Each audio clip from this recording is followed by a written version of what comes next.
60 years ago, a letter from Polish bishops to German bishops forgave and asked for forgiveness for the Second World War. Was this a solitary high point in Polish-German relations, and what is the state today? Are German-Polish relations as bad as we think, or as good as we can hope? So, join me, Jan Darasz, for How We Got Here. The Second World War left Poland scarred with around 6 million Poles, about half of them Polish Jews, killed by the German occupiers. As many as 200,000 Polish children were kidnapped and sent as laborers to Germany. Only about 30,000 were returned to Poland in the wake of the war. Germany's systematic and deliberate killing was accompanied by looting of 43% of Polish national treasures and works of art. Over 1,000 cultural institutions, including museums, archives and libraries, were destroyed, along with 22 million books. As much as 80% of Warsaw, Poland's capital, was razed to the ground. Unsurprisingly, the post-World War II diplomatic landscape shared by Poland and divided Germany was marred by distrust. By force of the 1945 Potsdam Conference, former German territories, Silesia, Pomerania, East Brandenburg, were put under Polish administration in exchange for its eastern territories annexed by the Soviet Union. West Germany regarded Poland's administration of these territories as temporary and hoped for future revision. This did not fall well, with Poland seeing it as a threat to its territorial security. In this context, West Germany supported organizations of German ex-police which demanded the right to return, something that Communist Poland saw as hostile revanchism. Relations with East Germany were only ostensibly better. While both shared socialist state ideology under Soviet influence, Poland was hesitant to fully legitimize East Germany. This was because Poland wanted both Germanies to recognize the Oder-Neisse border as final. But Poland had to content itself with only East Germany's recognition of the border as per the Zgorzelec, in German Görlitz, Treaty of 1950. The establishment of diplomatic relations followed, but the relationship remained sometimes strained by East Germany's restricted border movement and other occasional policies. A broader Polish-German reconciliation was for many a thing of fantasy. I'm delighted to welcome today Marcin Zaborowski, TVP World Europe Editor and an expert on Polish-German relations, especially in the post-war period. So welcome once more to the programme. Glad to be here, thank you. We'll start off with the post-war situation, and it seems to be the prism through which we view historic relations between Poland and Germany. Is that an accurate thing to say? Well, the relationship has been difficult pretty much since the expansionist policy of Prussia. So we're talking now about like 18th century. But prior to that, not so much. Prior to that, Poland actually had Saxon kings. Yes. The insecurity was coming to Poland from the east. The western border was considered to be secure. So really, until the 18th century, the relationship was decent. I mean, the interesting thing here is that Germany did not exist. Well, that's right. I mean, I was going to ask you, when can we speak about Poland and Germany rather than Prussia and the Commonwealth? Exactly. So really the unification of Germany, it's 1870. So it's late 19th century, and Germany was kind of, as a unified nation, as a unified country, was a latecomer to the family of European nations. Prior to that, we were dealing with 25 German-speaking principalities, kingdoms, small states, out of which only Prussia was kind of belligerent and relatively large, and almost immediately posing a threat to Poland, and then taking part in the partition of Poland. So was it that Germany, as we know it from 1871, was that Prussianized rather than Bavarianized or Württemberg? Yes, I think from central Germany. I think it's fair to say so, because it was, after all, it was Prussia which led the unification of Germany. It was the largest German-speaking state out of all the other German states, with a population of about 30 million, expanding. First expanded to the pre-partition Poland, but then also posing a threat to other parts of Europe, for example, to Denmark. Yes, France as well. And then to Austria. There was also a Prussian-Austrian war in 1866. So it was a belligerent state, and it was through this state that Germany got unified, and hence it almost immediately acquired the identity of a belligerent, aggressive state. Did it transfer the conflicts, the tensions between Poland and Lithuania and Prussia, the ancient, or the rather ancient tensions? Did it transfer that onto the new identity of Germany? By which I mean somebody from central Germany or Western Germany, would they have adopted these? Would they have understood the tensions that played out between former Prussia and Poland and Lithuania? Well, the thing is, there were, prior to that, there were actually almost no tensions prior to to Prussia's partake in the partition of Poland. So really, Poland was Lithuanian Commonwealth was seen through various German principalities as a faraway eastern state, also Christian. And that would be pretty much all that they would have to say on that. And as I mentioned before, some parts of that of these German principalities, for example, Saxons, had very good relations with Poland. Right. Yes. And not belligerent ones. It was even the union between the Poland and the pre-partition Poland and Saxony. That's one of the big what-ifs of history. Is what would have happened if Saxony had taken over Germany? Well, only one can guess. So we have this from the post-war period is characterised by reparations and the border issue, and they seem to be all the time bubbling up to poison relations between modern Poland and modern Germany. Is that formulated? Does that serve the interests of both countries or its extremist elements? How do you see that? Well, that certainly does not serve the interests of any of the two countries, Poland in particular, because Poland's pre-war dilemma was that it was sandwiched between two belligerent states, Soviet Union and Germany.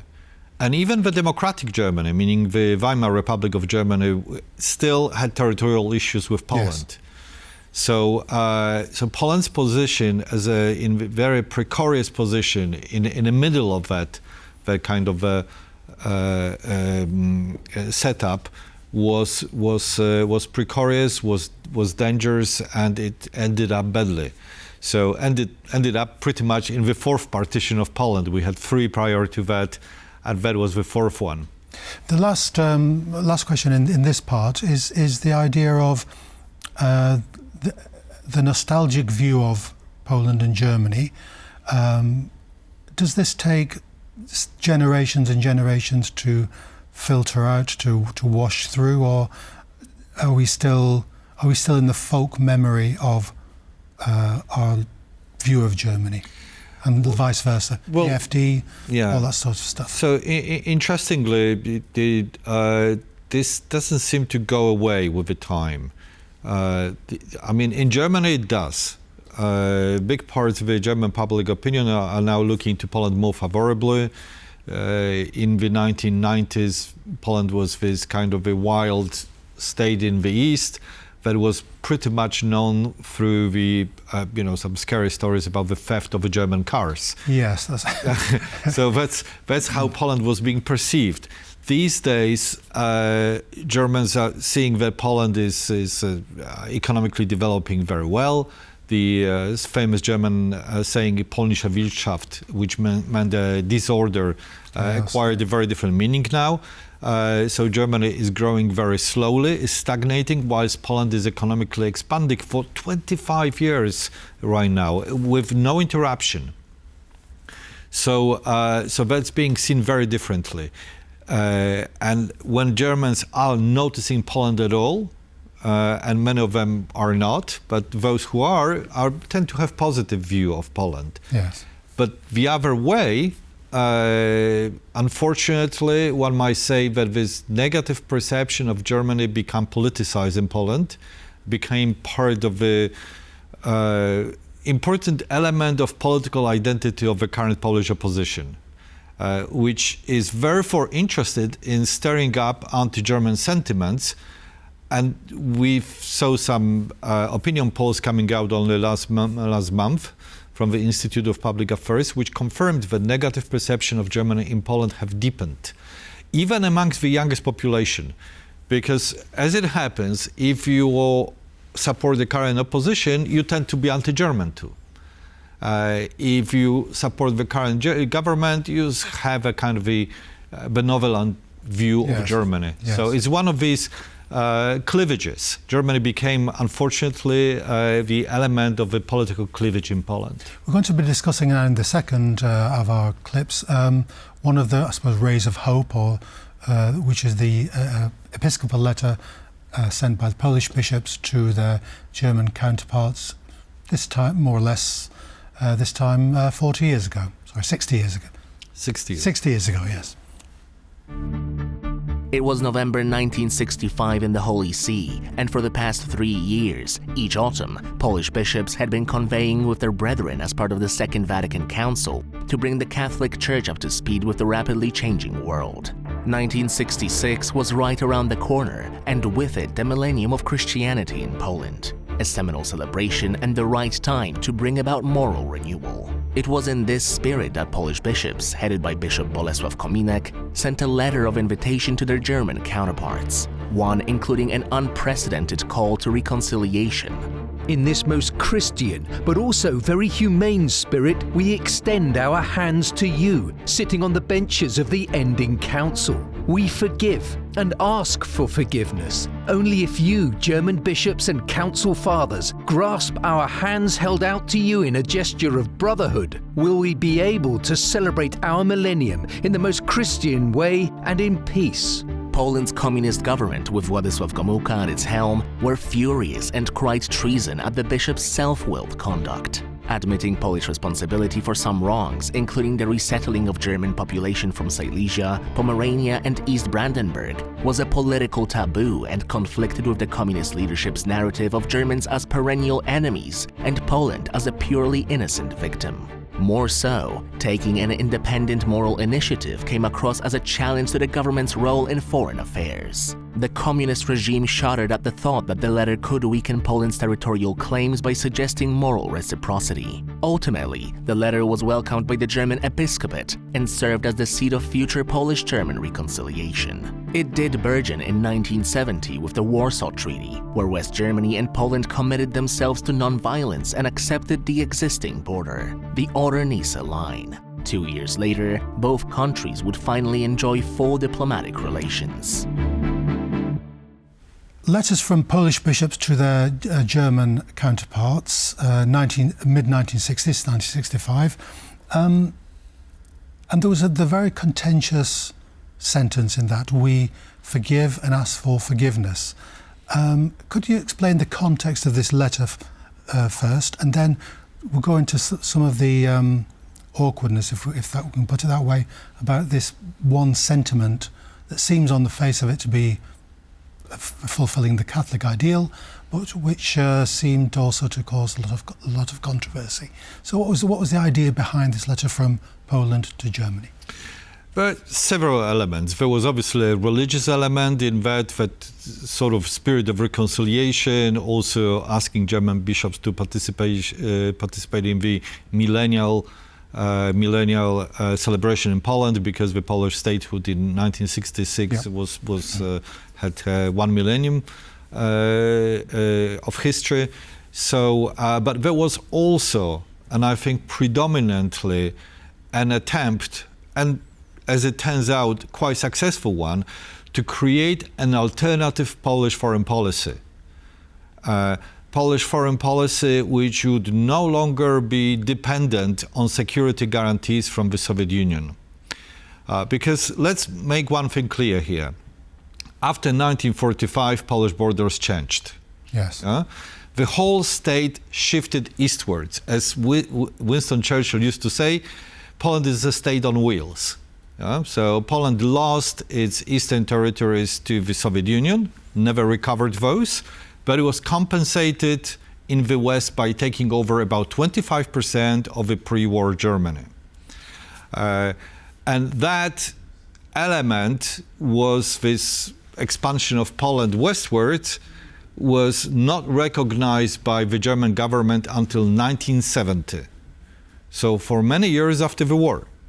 And other West German allies also were not fully recognizing the Poland's western border. So was there a fear of a war that the Germans would come back? There was a very constant fear of the war. There was no clarity from the West. There was clearly a revisionist sentiment in West Germany, still very much alive.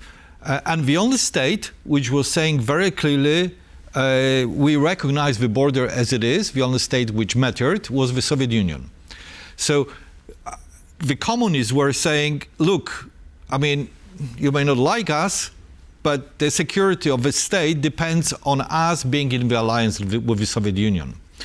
And they had a point about it, actually, one might say. That was the only state which was truly recognizing the borders as they were. So there was this plot of Stalin, one might say. So the bishops were looking into that, and they were thinking, how about we convince the Germans to actually drop their revisionist stance towards Poland?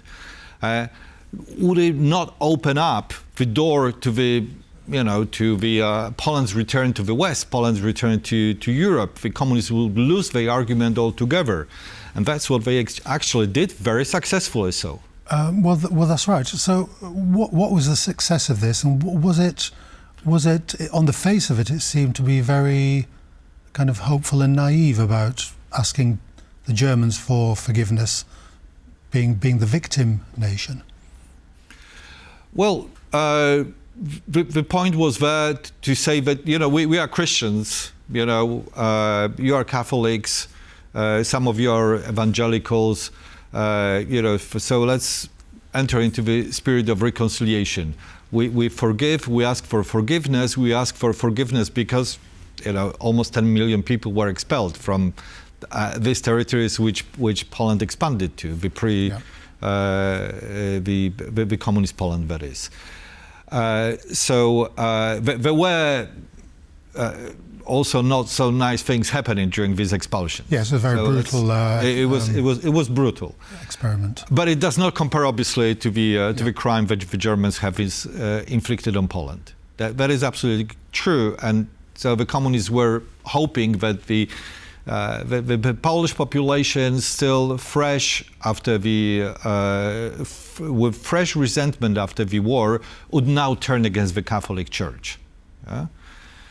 But they misread the sentiments in a sense that the Catholic Church have opened up to the Germans.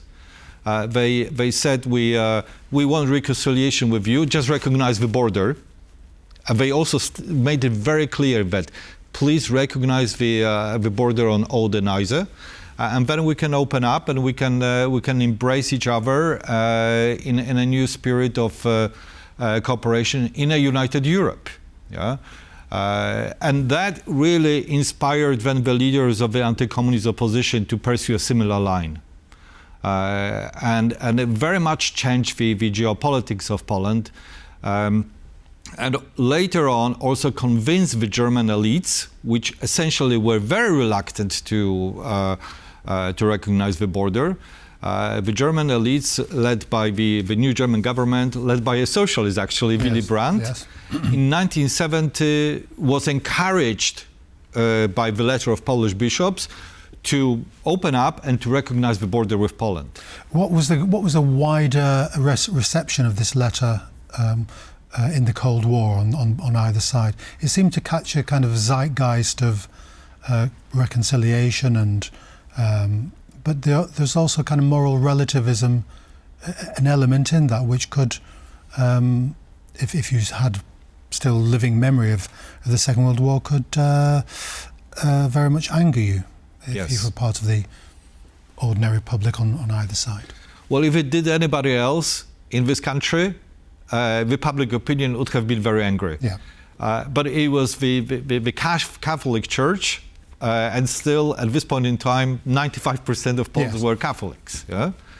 Even today, majority of Poles are Catholic and are churchgoers. So what the Catholic Church says actually holds a lot of esteem. It had a moral force. Yes. And the two very important people who signed up to this letter, calling for reconciliation with Germany, was the head of the Polish episcopate, Cardinal Wyszyński, who was known for very patriotic views, and Karol Wojtyła, who later on became the Pope John Paul II. These were the people who were rather considered to be, patriotic, sometimes even nationalistic, who endorsed this message, because this message was consistent with creating a foreign policy which liberated Poland from Stalin's trap. So they outfoxed the current communist government, which was very anti-German in that sense. What was going back to I'd like to discuss this notion of Europeanization that you wrote in your book about Polish-German relations. What does that actually mean, or does it mean anything that anybody wants it to mean? I'm unclear about. You could have say that a lot of critics of the notion of Europeanization have been exactly saying that. So when it comes to foreign policy, Europeanization means basically reconciliation and reapproachment with the support of European integration.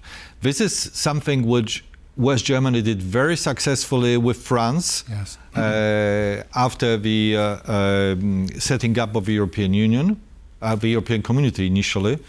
The two nations which were also had very, very bitter perception of each other, which were engaged in 3 wars over the period of 50 years, deadly wars, in fact.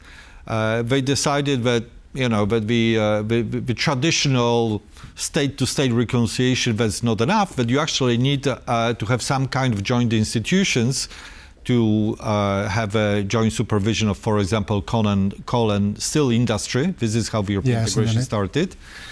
And these were the essential elements of war. You couldn't wage war without access to steel and coal at the time.